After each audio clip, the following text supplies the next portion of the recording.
باپ اور بیٹے اور روح القدس کے نام میں آمین۔ ہمارے لیے آج کی تلاوت اشعیاء نبی کا صحیفہ، اس کا 40واں باب اور اس کی 25ویں آیت سے لے کر 31ویں آیت تک۔ پس تم مجھے کس سے تشبیہ دو گے کہ میں اس کے برابر ہوں؟ یہ قدوس کا فرمان ہے۔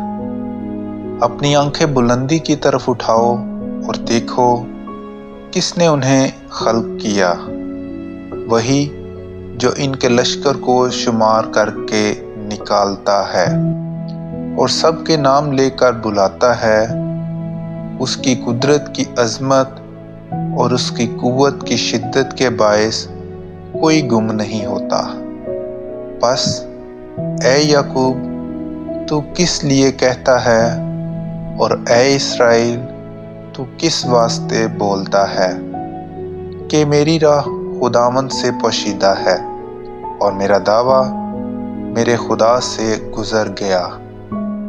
کیا تو نے نہیں جانا یا کیا تو نے نہیں سنا کہ خدائے قیوم یعنی خداوند اور زمین کی حدود کا خالق تھکتا نہیں اور ماندہ نہیں ہوتا؟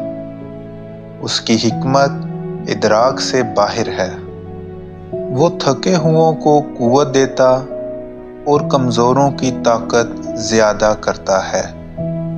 نوجوان تھک جائیں گے اور ماندے ہوں گے، جوان آدمی گر پڑیں گے، مگر جو خداوند کے امیدوار ہیں وہ ازسرِ نو طاقت پائیں گے۔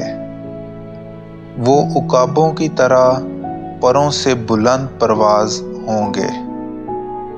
وہ دوڑیں گے اور نہ تھکیں گے، وہ چلیں گے اور ماندے نہ ہوں گے۔